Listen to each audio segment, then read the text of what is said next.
AI. AI. AI. AI. AI. Everybody's saying AI is going to change everything. If you don't use AI, you're going to lose out. You're all going to buy AI. Is the AI bubble popping? Radical bubbles. An AI bubble burst. Reality check could be coming for AI valuation.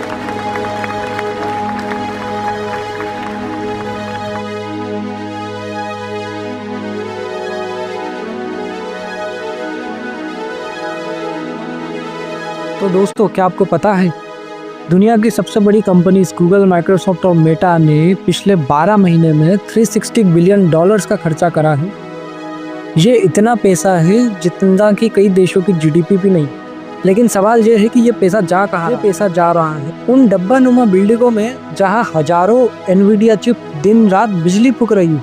आज लोग तो इसे AI revolution कह रहे हैं, लेकिन economist इसको एक AI the ticking time bomb मान रहे हैं। आज की वीडियो में हम एक ऐसी रियलिटी एक्सपोज करेंगे जो कि न्यूज़ में भी नहीं दिखाई जाती। कैसे एआई रिवॉल्यूशन जो है वो 2008 से भी बड़ा रिसेशन ला सकता है। तो आज हम डिकोड करेंगे इंफ्रास्ट्रक्चर का वो खर्चा जो शायद कभी भी रिकवर ना हो। शुरू करने से पहले हम समझ लेते हैं कि हम इकोनॉमी में कहाँ जा रहे हैं।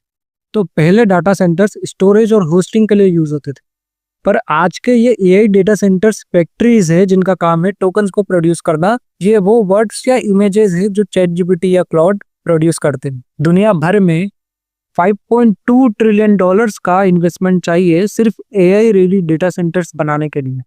प्रॉब्लम ये है कि ये इन्वेस्टमेंट प्रोडक्टिविटी में कन्वर्ट नहीं हो रहा है। हम इन्वेस्टमेंट तो कर रहे हैं, पर क्या ये इन्वेस्टमेंट वापस आ रहा है, रिटर्न आ रहा है? पहले समझते हैं जीपीयू ट्रैप।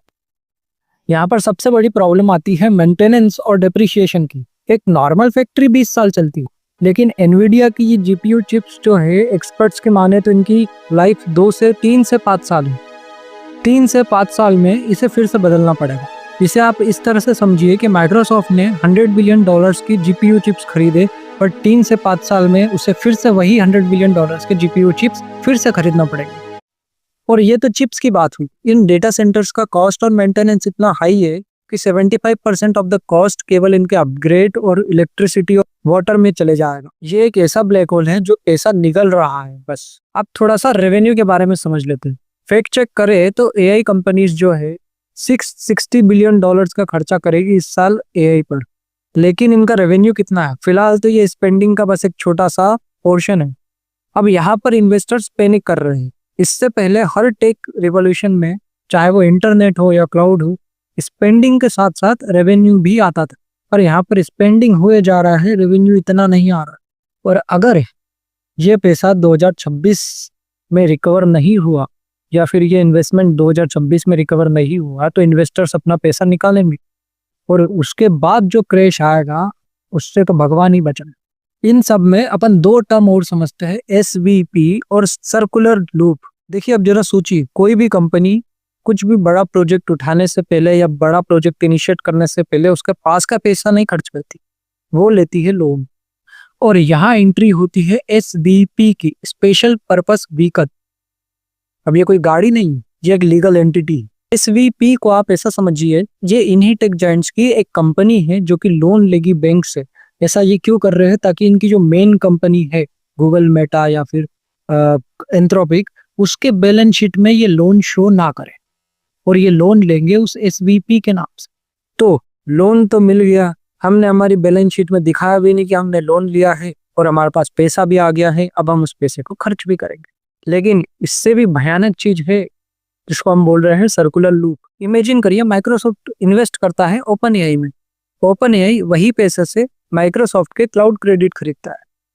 अब माइक्रोसॉफ्ट उसी क्लाउड क्रेडिट को शो करके लोन लेगा और बताएगा कि मेरा रेवेन्यू जनरेट होने वाला है, इसके लिए मेरे को पैसा चाहिए, मेरे को लोन दो।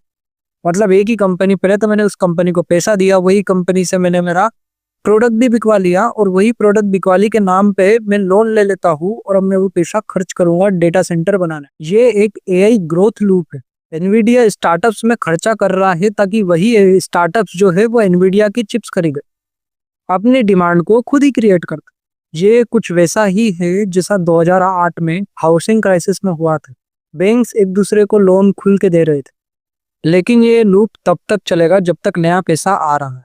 जिस दिन ये सर्कुलर लूप टूटा, मतलब रियल कस्टमर ने पैसा देना बंद करा, उस दिन ये एसवीपीस डिफॉल्ट करेंगे और अपने साथ साथ पूरे ग्लोबल बैंकिंग सिस्टम को नीचे ले डूबेंगे। ये वो राउंड ट्रिपिंग है जो एक नॉर्मल रिसेशन को ग्रेट डिप्रेशन 2.0 में बदल सकती है। इन सब में इंडिया ने भी एक बैट खेली। वो रेड कारपेट है या रेड फ्लैग है, समझते हैं? Attracting global business and investment, recognizing the need to enable critical infrastructure and boost investment in data centers. I propose to provide tax holiday till 2047 to any foreign company that provides cloud services to customers globally by using data center services from India. It will, however, need to provide services to Indian customers through an Indian reseller entity. अब India भी इस race में पीछे नहीं रहना चाह रहा है, इसीलिए उसने रिसेंट बजट 2026 में फॉरेन क्लाउड कंपनीज को 21 साल के लिए टैक्स हॉलिडे दिया ताकि वो इंडिया में आके इन्वेस्ट करे, डेटा सेंटर्स बनाए। पर क्या इंडिया यहाँ पर सेफ साइड पर है? इंडिया ने सेमीकंडक्टर मिशन 2.0 के लिए 40,000 करोड़ का अलोकेशन दिया है। देखिए यहाँ पर एक बात समझिएगा, अगर एक टेक कंपनी इंडिया में आके एआई डेटा सेंटर बनाएगी तो वो इंडियन कंपनीज की भी मदद लेगी। इस केस में इंडियन कंपनीज जिनकी भी वो मदद लेगी, उन्हें भी स्केल करना पड़ेगा क्योंकि रिक्वायरमेंट बड़ी है। रिक्वायरमेंट आई है तो उन्हें भी उनकी चीज़ें चेंज करनी पड़ेगी। उसके लिए हो सकता है ये कंपनीज भी लोन ले, और सपोज करो ये रिक्वायरमेंट जो है देने वाला ही बैंकरप्ट हो गया तो उसका अफेक्ट इन कंपनीज को भी होगा। ये डायरेक्टली इनडायरेक्टली इंडियन बैंकिंग को भी अफेक्ट करेगी ही करेगी। मूडीज एनालिटिक्स के मार्क जेंडी कहते हैं कि ये इकोनॉमी एक वन लेग स्टूल पर टिकी हुई है, और वो एक लेग है एआई इन्वेस्टमेंट, जिसमें केवल इन्वेस्टमेंट है, रिटर्न नहीं। पर इसका क्या करा जा सकता है? इसका कुछ नहीं करा जा सकता। अगर आज मेटा ने ये अनाउंस करा कि हम एआई इन्वेस्टमेंट कम करते हैं या हम एआई इन्वेस्टमेंट नहीं करते, तो एनवीडिया का स्टॉक क्रैश होगा। एनवीडिया क्रैश होगा तो नेस्डैक गिरेगा, और वो गिरेगा तो पेंशन फंड, रिटेल इन्वेस्टर सबके पैसे डूबेंगे। तो वेल्थ इफेक्ट रिवर्स हो जाएगा, लोग खर्चा करना बंद करेंगे, कंपनी ले ऑफ कर देगी, और बूम, फिर से हम रिसेशन में आ गए। अब ये बेट तो खेल ली है, पर अब मेजर जो चैलेंज है वो ये है कि एआई से पैसा बनाना है, क्योंकि डेटा सेंटर तो बनाना ही है। डेटा सेंटर बनाना है तो पैसा खर्च होगा, पैसा खर्च होगा तो मेरे को रिटर्न भी चाहिए, और एआई अगर रिटर्न नहीं ला पाया तो फिर से हम रिसेशन में आएंगे। अब इस समय में या आने वाले समय में आपने एक चीज नोटिस जरूर करिएगा कि ये जितनी भी बड़ी कंपनीज है एआई की, Google, Meta, Anthropic, OpenAI, इन सब के जो टारगेट ऑडियंस है जिनको इन लोगों को एआई बेचना है, वो अब हर कोई होने वाला है। हर कोई से मतलब चाहे वो कंटेंट क्रिएटर हो, चाहे वो फिल्मिंग इंडस्ट्री में हो, चाहे वो कोडिंग इंडस्ट्री में हो, चाहे वो फाइनेंस में हो, चाहे हेल्थ केयर में हो, AI should go to everywhere. क्योंकि अगर ऐसा नहीं होता है तो इनका रेवेन्यू नहीं आ पाएगा, और अगर ऐसा होता भी है तो भी वो रेवेन्यू इतना आ पाएगा या नहीं आ पाएगा, ये भी एक कैलकुलेशन वाली बात है। इस पर अभी हमको पता नहीं है कि अगर मान लो कि सारी इंडस्ट्रीज में भी एआई सक्सेसफुली सेल हुआ तो भी क्या एआई इतना रेवेन्यू निकाल पाएगा जितना वो इन्वेस्ट कर रहा है? That is also question mark. तो ये टिकिंग टाइम बॉम्ब तो है। अगर कंपनीज ने उनका रेवेन्यू या रिटर्न नहीं निकाला तो ये .com बस्ट से भी बुरा बस्ट होगा, और अगर एआई ने सक्सेसफुली वो रेवेन्यू निकाला या थोड़े हद तक भी, या फिर उसके एक लिमिट तक भी उन्होंने एक रेवेन्यू निकाला, का मतलब ये है कि एआई को लोगों ने खरीदा है। अगर एआई को लोगों ने खरीदा है तो इसका इम्पैक्ट डायरेक्टली और इनडायरेक्टली एक इंडिविजुअल ह्यूमन बीइंग पर भी पड़ा है। टीम्स श्रिंक डाउन होगी ही होगी। एआई रिवॉल्यूशन जो है रियल भी है और डेंजरस भी है। अगले 12 महीने ये तय करने वाले हैं कि ये एआई जो है हमें आगे ले जाने वाला है या पीछे ले जाने वाला है। आपको क्या लगता है, क्या ये इन्वेस्टमेंट सही है या हम एक बड़े क्रेश की तरफ बढ़ रहे हैं? कमेंट में बताएं। और अगर आपको ये वीडियो अच्छा लगा हो तो प्लीज़ लाइक करें, शेयर करें, सब्सक्राइब करें। मिलते हैं अगले वीडियो में।